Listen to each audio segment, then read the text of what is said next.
Ndagusuhuje nanone. Umuntu yambajije ati ese birashoboka ko abantu nandikira n'abanyandikira batajya bamenya ko ubutumwa bwabo bwa WhatsApp bwangezeho, ku buryo umuntu anyandikira message nkayifungura ariko ntamenye ko nayifunguye? Namubwiye ngo igisubizo ni yego, reka nkwereke uko bikorwa. Ubusanzwe WhatsApp igira ibintu biranga aho ubutumwa bugeze. Iyo umuntu akohereje message akaba afite network, we telefone ye nta kibazo ifite, icyo gihe ni hahandi ubona WhatsApp ivivura akantu kamwe kadafite ibara kajya gusumuka. Hanyuma iyo nawe telefone yawe wowe yandikiye iri online, nta kibazo ifite, ufitemo internet, WhatsApp ihita ivivura utuntu tubiri dufite n'ubundi ryabara ryijimye. Hanyuma ubwa gatatu, iyo message uyikozeho ukayifungura, twa tuntu tubiri duhita duhindura ibara tukaba ubururu.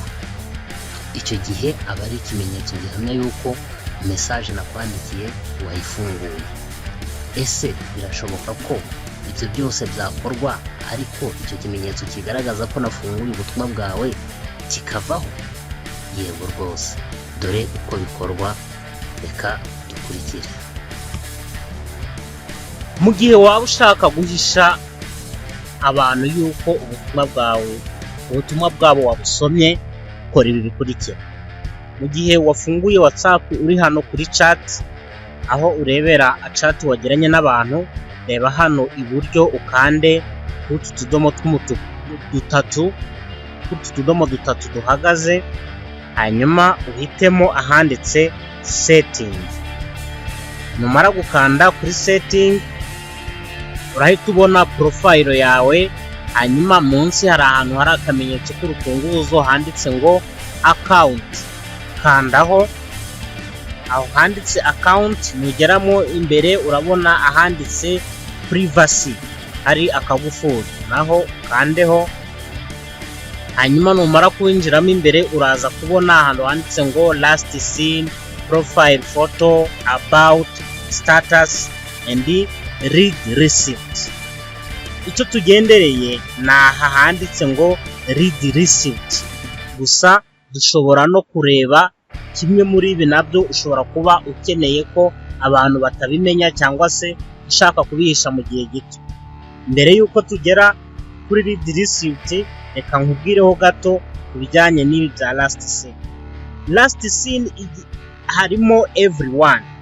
Igihe uvuze ngo my contact, ni umuntu wasevinze muri telefone yawe, niwe wenyine wemerewe kubona kakantu kerekana isaha uherukira kuri WhatsApp. Nuhitamo my contact except, ni ukuvuga ngo ni abantu banjye bose uretse runaka, ukaza kumuhitamo, icyo gihe uwo muntu ntazabasha kumenya ngo uheruka kuri WhatsApp ryari. Nobody, ni ukuvuga ngo nta muntu n'umwe ushobora kumenya ngo wari uri kuri WhatsApp ryari, umaze igihe kingana iki. Nicyo kimwe na profile photo, ushaka wayihisha abantu runaka cyangwa umuntu umwe. About ni iriya message ibiri munsi ya profile yawe. Status ni igihe waba ari umuntu udashaka ko azakubonera status updating, aya mafoto ushyira kuri stati, mu gihe waba udashaka ko umuntu runaka yabona, nabwo ushobora kumukuraho. Hanyuma read receipt ari nayo tugendereye, ihisha niba wasomye message, yo ni ukuyigira on cyangwa off.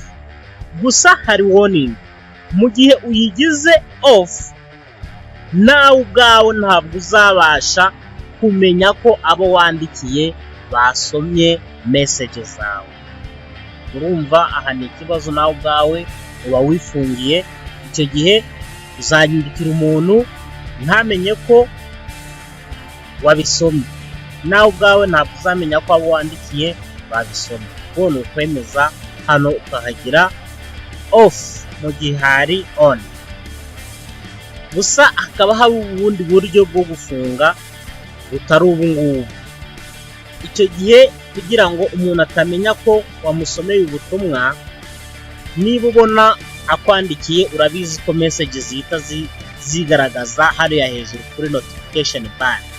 Icyo gihe ushobora guhita umaze kwakira message ugahita ushyira telefone yawe muri airplane mode, ukuvuga ngo network ikavaho ugasoma message network itariho, warangiza kuzisoma ukaza kubona ugasubizaho network. Icyo gihe nabwo ntabwo umuntu azabasha kumenya niba wamusomeye ubutumwa.